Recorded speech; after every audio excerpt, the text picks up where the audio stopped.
Hey there, Hobby Warriors. So if you're new to the channel, welcome, and if you're one of my subscribers, welcome back. Today I've got something a little bit different, given that it's the holiday season and we are all about to be inundated with the mantra of New Year, New Army. I thought this would be a pertinent video to make at this time. And as you saw the title, you see what's on the screen right now. This is 5 things that I hate about 9th edition Warhammer 40K. And I don't believe in pointing out problems and not offering solutions. So I'm also going to tell you about some of the games that do it better. Now, I do want to make this caveat. I am a long-time Warhammer fan. I've been collecting and playing Warhammer games, honestly, for a little over 20 years at this point. And I still do, although it's not my main hobby focus, I do still participate in the Warhammer hobby. But over time, there are things about the game that, let's be honest, I don't like. No game is perfect, and there are definitely things that can always be improved. And I will point out, no matter how many times you see me offer Infinity as a game that does this right throughout this presentation, even Infinity has its problems, and maybe I'll make that video in the future. But today, we are focused about Warhammer 40,000. So let's dig in. Number 1, your army rules are hidden behind a paywall. So in order to actually play the game, Games Workshop, in a rare move of kindness, offers the core rules of the game for free on their website, which this is actually at this point kind of industry standard. I feel like they were probably pressured into making that move simply because all of their competitors offer the core rules to their games for free. However, just because you have the core rules, that does not mean that you can actually play the game, because you also need your army rules. And those rules are hidden behind a paywall. So the old 8th edition codexes are selling for $40 USD on the Games Workshop store. If you buy them from a third-party retailer, you can get them for a little bit cheaper. The newer 9th edition codexes are on average selling for around $50 USD. But the problem, well, the further problem, is that not all of your army rules may be in one book. So let's take the Space Marine chapters, for instance. You have the Codex Space Marines, which is great if you want to make your own Space Marine chapter. All of your rules are in that book. But if you want to play one of the existing Space Marine chapters, say like the Ultramarines, which are largely considered to be the favored Space Marine chapter of Games Workshop, not only do you need the Space Marine Codex, the Adeptus Astartes Codex, you also need the Ultramarine Supplement, which is going to be an additional cost. If we take a army that's not as well liked, you have the Chaos Space Marines, who are in bad need of an update, but that's neither here nor there. Their rules are split not only amongst, a codex, but also campaign books, which incur additional cost to the player, just so that they know what their army does and are then able to plan out their purchases. The next big problem with this is that there's no official place on the Games Workshop website that tells you, if you play X army, here are the books that you need to buy in order to actually have access to all of your rules. The only thing that they do is there will be a single, sometimes a smattering, very small number of Warhammer community articles whenever a new campaign book is releasing, that will say, hey, this book's going to have some rules for Tau, or this book's going to have some rules for AdMech, but it's on the onus of a new player to go back through the archive and figure all of that out on their own. Games Workshop does not give you an easy, concise way to know which rulebooks, are for your army.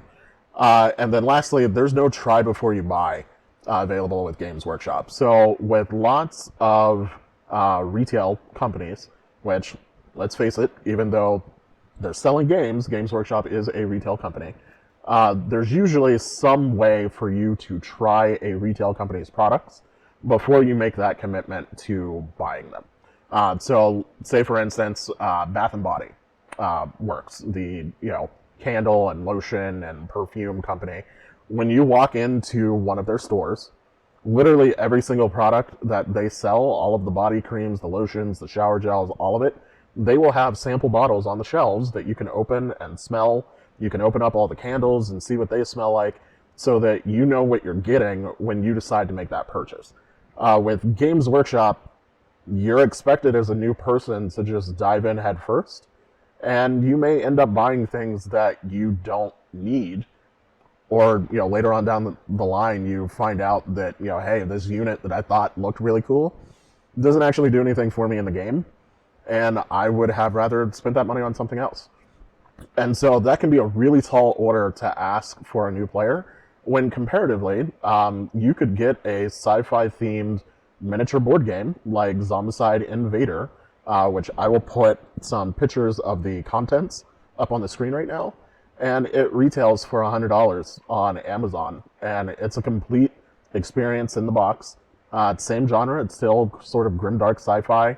You get some alien creepies, you get some human good guys who are trying to survive, you get all your rules, you get everything you need to play, and it's cheaper than just getting the army rules for some Games Workshop armies. And we haven't even talked about model cost here. This is just strictly the money required to get your books.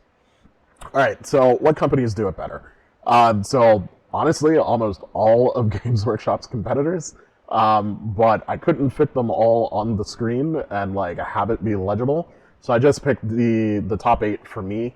All of these companies, in some form or fashion, offer not only their core rules or maybe quick start rules, but also some army stats online for free for you to truly be able to plan out your purchases, see what the game actually is like, and go ahead and make that decision if you want to jump in or not. So Catalyst Games Lab with BattleTech and Alpha Strike, Corvus Belli with Infinity and 4 and Code 1. Corvus Belli has the greatest free online army builder, so you can literally see every unit's profile in the game. DreamPod 9 with Heavy Gear Blitz, which you don't hear a lot about this game on the internet. The IP was bigger in the 90s when they had video games and an active tabletop role-playing game in addition to the miniature war game. But it's still alive and kicking, and all of the resources are available for free online through DriveThru RPG. Mantic Games, they make the rulebooks for most of their games available online for free. And if we're comparing to Games Workshop, Warpath and Firefight would be the two that are applicable. One Page Rules, they are a big 3D printing company, and their games, Grimdark Future and Grimdark Future Firefight, all of the rules and army list available for free. And the same with Privateer Press, TT Combat, and Weird. Games Workshop really needs to take a look at how these companies are doing. Essentially, what you need to play the game is available online for free, and then they charge you, if you want to buy the physical copy of the book, because that includes story writing and fluff and narrative, and that's what you're paying for. You're not paying for the rules just to be able to buy and plan your purchases to get into the game. All right, so number 2, moving on, 1d6 game engines are not my favorite, and unfortunately, that is what Warhammer 40K is based on. So what's wrong with a 1d6 system? So each pip of the die is only worth 16.66%, and that offers a very limited amount of specificity in your interactions with the game engine. So, for instance, I break down, all of these values. So a 1+, which means you have a 100% chance. In a 1d6 system, a lot of times this is not an obtainable result. The game designer typically does not want there to be a 100% chance of something being successful. So now on a 2-up, you get, roughly 83%, which is really good. That would, be really good for like a veteran. They're only going to miss, roughly about 20% of the time, a little bit less than 20%. So you can reliably count on that unit to get its job done. Now, when you move to 3+, the next value, we're talking 66%, 67 if you round it up. So this is fair. This would probably be kind of like a trained, human, maybe somebody who had a couple years of army service. They go to the range every so often. You can count on them to get work done, but they'll miss, whatever their action is 33% of the time. But once you get to a 4+, where that unit is really not dependable at all, 5+, you're only going to succeed 1 out of 3 times. And a 6+, why are you even bother rolling? Outside of the superstition of no dice rolls 6 consistently, you've really only got 17% chance of, rolling a 6+. You can depend on your ability to fail that roll. So the other problem that you've got is that D6 base stats do not properly convey how things appear in the lore versus in the game. So the example here that I give on screen is that, you've got a Space Marine veteran, he's been serving in his tactical squad for 200 years. He does his bolter drills every day. He's pretty awesome. He's managed to survive the horrors of the galaxy, being thrown at him on a regular basis for 200 years. And let's say they get into a conflict with a bunch of press-ganged Cadian conscripts. He's only got a 66% chance of shooting that guy. You mean to tell me that this 200-year veteran who, does his bolter drills religiously every day, he's got, targeting systems built into his armor. You mean to tell me that he's going to miss a little kid who just got handed a gun yesterday 33% of the time with his explosive warhead bullets? It doesn't really match up. Conversely, that same press-ganged, 15-year-old conscript kid who just picked up his last gun yesterday, he can hit that Space Marine veteran 33% of the time, even though he's had literally no training and just picked up his gun yesterday. In real life, most people wouldn't even know how to, unlatch the safety on their gun if they just picked it up yesterday and had 0 prior experience and no one showed them how to operate it. But that kid can hit a Space Marine 1 out of 3 times. Just doesn't make sense. And I pointed out here, there's only a 50% reduction in effectiveness that separates an untrained kid from a 200-year-old gene-engineered war veteran. Now, other game engines allow for, these problems to be remedied. So I point out over here on the left, so Infinity N4 in Code 1 uses a 1d20 game engine. So that means every pip of the dice is worth 5%, which gives you a lot more granularity to specify how good or how bad an individual unit is at completing an action. So D20 based stats, along that same vein, can be dialed in to better match how things operate in the lore. So if we're saying that, your average trained soldier, is a little bit better than 50%, so we go ahead and say they have a ballistic skill of 12. But let's say you've got, a highly trained special ops, veteran who, they've been through marksman school and they're really, really good at sniping. They've got equipment to help them out with that. Well, you can make their ballistic skill, a 15. So it gives you that granularity to be able to say that, I want my, reasonably trained soldiers to hit 60% of the time, but I want my marksmen to be able to hit 75% of the time. And you just can't get that level of granularity out of a 1d6 system. Now, over here on the right, I bring up Malifaux just because they completely throw dice to the wind and came up with their own really innovative way to garner a probability engine. So their game engine is based on a standard 52 card playing deck. So your card suits are used to trigger special abilities, and then the number on the card is how you do your probability checks instead of doing a dice roll. So, outside of the 6 different results that you could get on a 1d6 in Warhammer, you've got 13 different numerical results that you can get out of a deck of playing cards.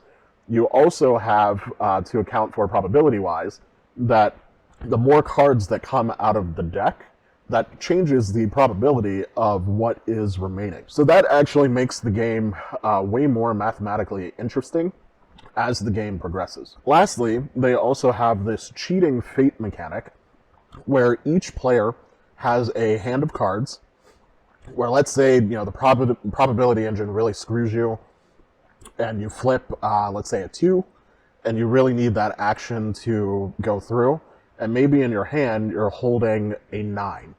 You can go ahead and cheat fate by playing the 9 out of your hand, and then your opponent also has a chance to cheat fate, and they can do the same thing to their flip if they feel like, okay, I really don't want this to happen to me.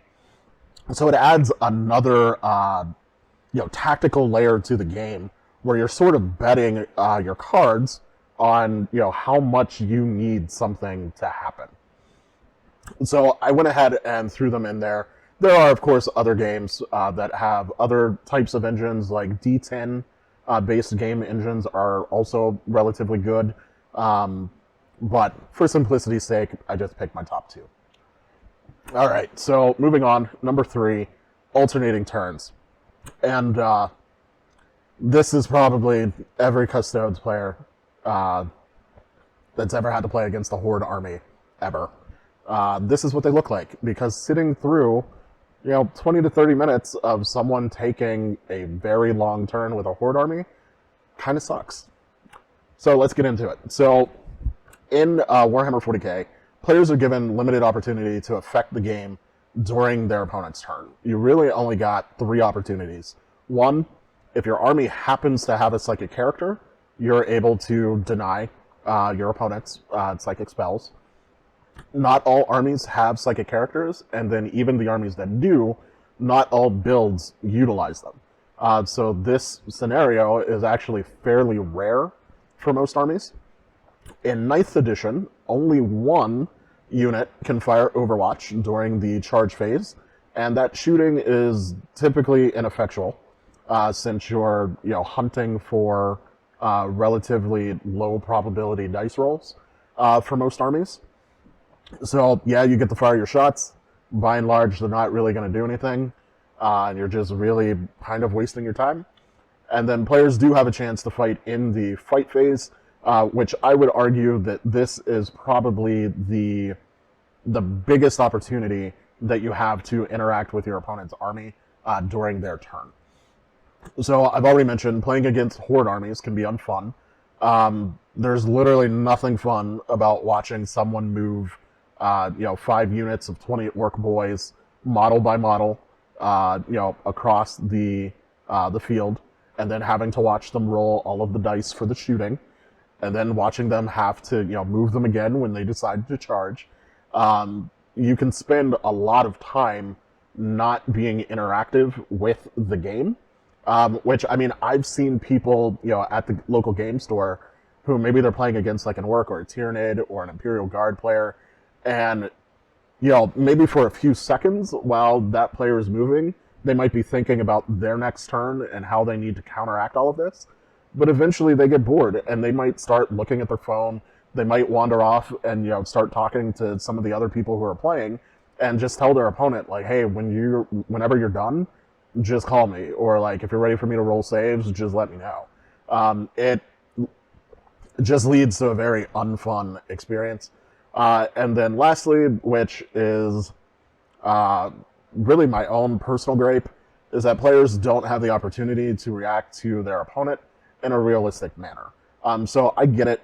We're playing games. It's not supposed to be, 100% realistic, reenactment of what, future combat would look like.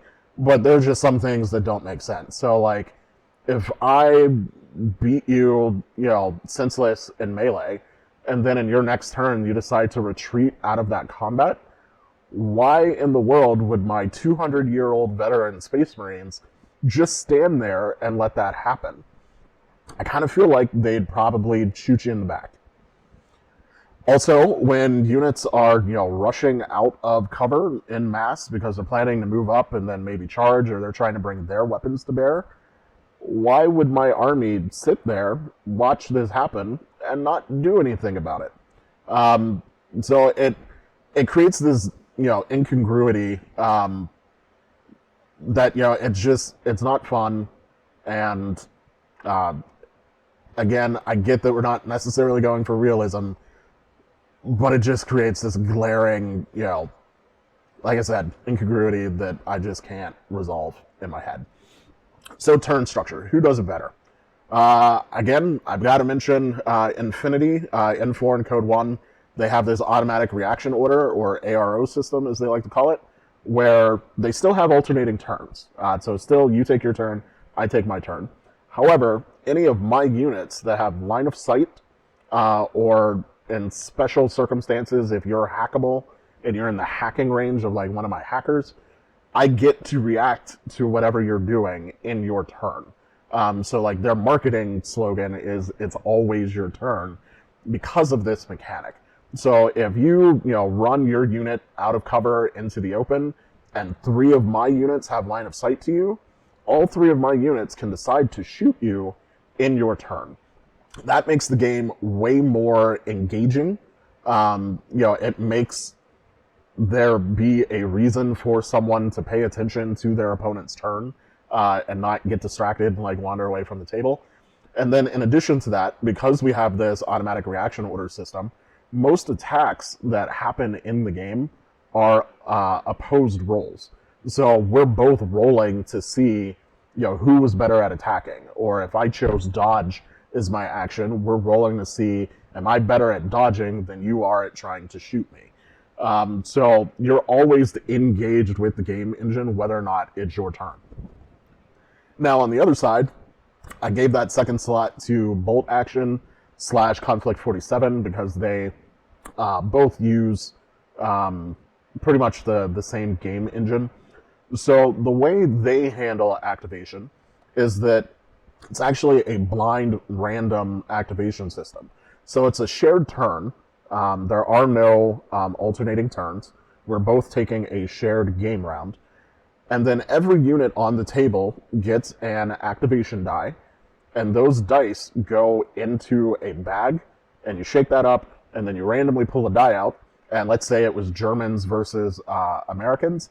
If I pull a German die out of the bag, then the German player gets to activate one of their units. And then once they're done with that activation, we go back in the bag and we pull out another die. Now that die could be for another German unit, and so they may get to activate, a string of their units, in a row, or that die could have been an American unit, and now we're kind of trading back and forth. And then they also have a mechanic to where you can delay your activation, so that you can react to activations that happen later in the turn. It's a very fun system. Every time somebody reaches in that bag and pulls out a die, there's suspense. You never know, what's going to happen. But it typically is a lot more fair than just sitting and watching your opponent, take a whole turn and not be able to react to what they're doing. All right, so number 4, wound rolls are unnecessary. And I can hear the dissonance already. I can hear people like, what? Wound rolls have been around like since the beginning of the game. What are you talking about? Of course they're necessary.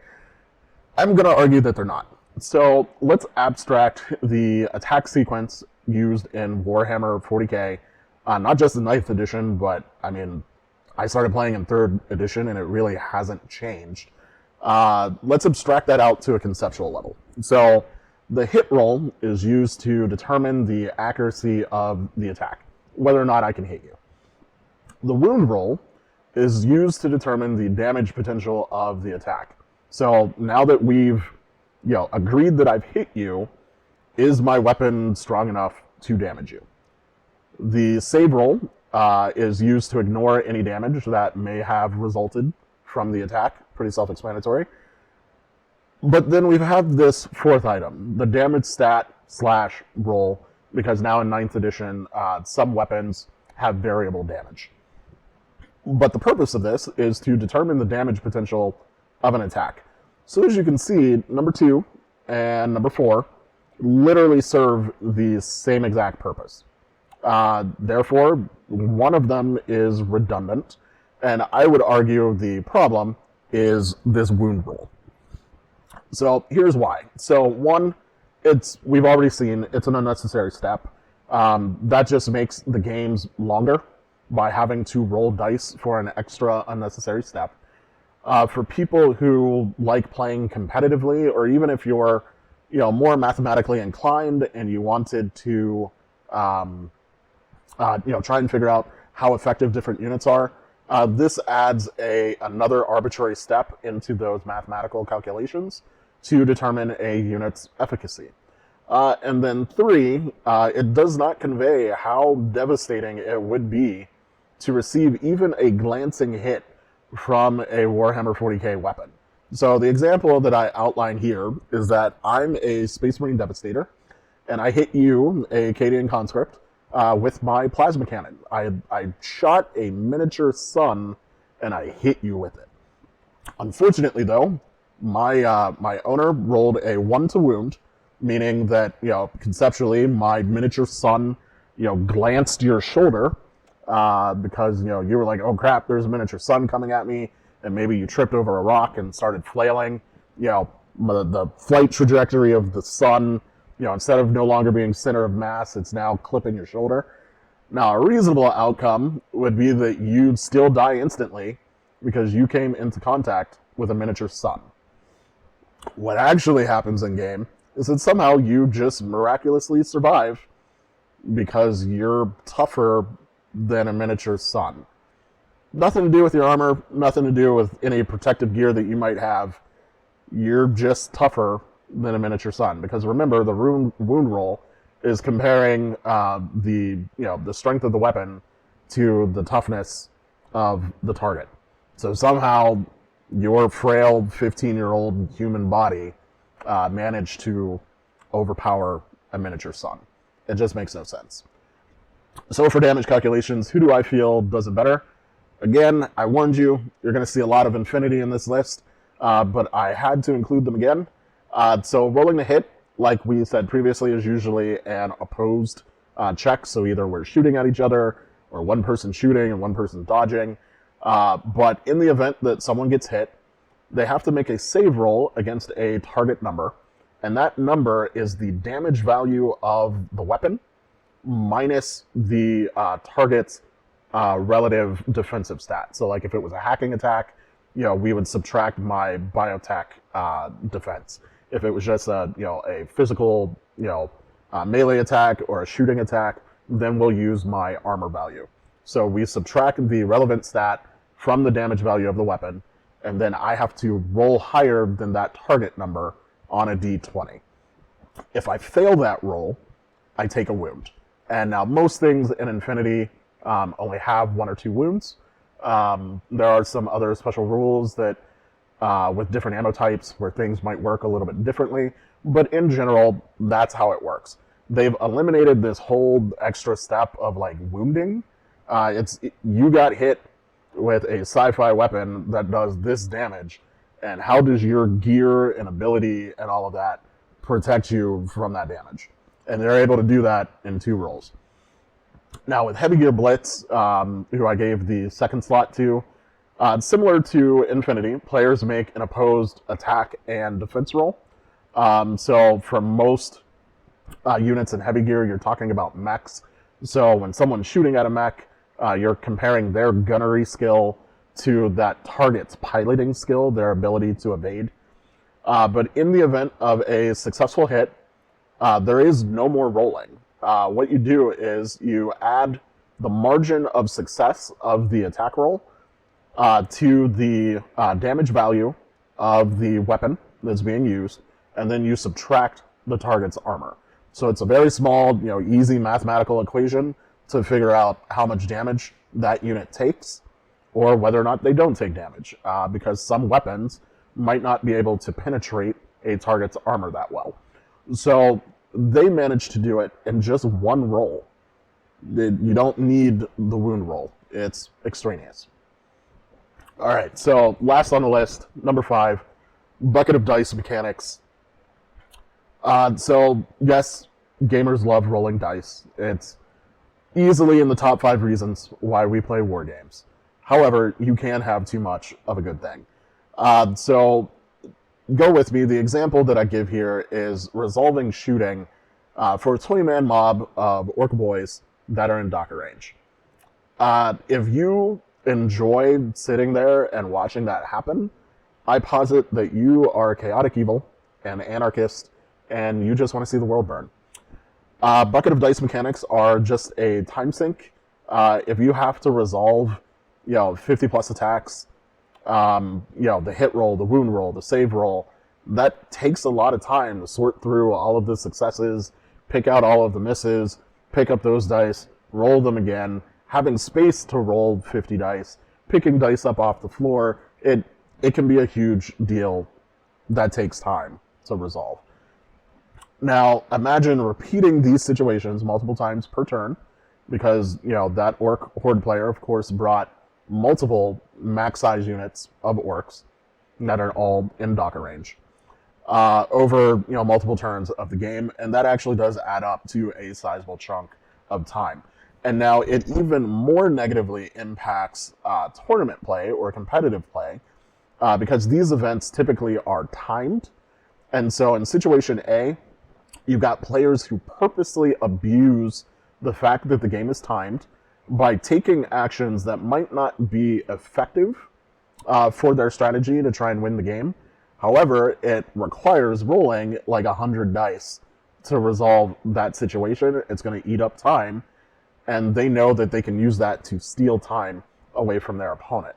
On the other side of the coin, you can have an inexperienced horde player who maybe they're not purposely trying to cheat their opponent out of time, but it can be easy to become overwhelmed by rolling so many dice that you're not really focused on tactical gameplay and like learning from your mistakes and learning how to not make mistakes, which is often why a lot of like really, really competitive wargamers do not recommend horde armies to people when they're first starting out. Can you be competitive with a horde army? Sure. But you're having to learn, a couple of extra skills that most other people don't have to learn, like fast dice rolling, and so forth and so on. All right, so managing dice, who does it best? Now with this, I only chose one game, and largely because all of the options that I was given that Warhammer 40K is a sci-fi game, I was trying to give sci-fi options. But I had to give this to Warpath from Mantic Games. So how they get around this is that what we would think of as units, they call a team in their rule set. But teams of models are abstracted to a single individual entity, even though they're made up of multiple models on a movement tray. And that team has a predefined number of attack dice for its weapons, and that number does not increase with the number of miniatures in the team. The team just gets X number of dice for its attacks. And now usually that number, from what I saw in the core rulebook myself, never goes higher than 12. So an individual team is never rolling more than 12 dice, which I feel like that is a fair number, for someone to very quickly sort through their hits and their misses and keep the game flowing nicely. However, on average, most of the units are somewhere in the middle. So anywhere from like 3 to 6 dice for an attack was fairly common to what I was seeing. So that's it. That's my list. My 5 things that I hate about Warhammer 40K 9th edition and the games that do it better. Let me know down in the comments if there are anything about Warhammer 40K or any other game, because really what we're talking about here is game mechanics. Let me know if there are any game mechanics that rub you the wrong way, or if there's any game mechanics out there that you really, really like, that you think those game designers did a good job at tackling a certain problem. As always, follow us at JTS Wargaming on Instagram. Hit the like, hit the subscribe button. Keep slaying that gray, and I'll see you on the next video.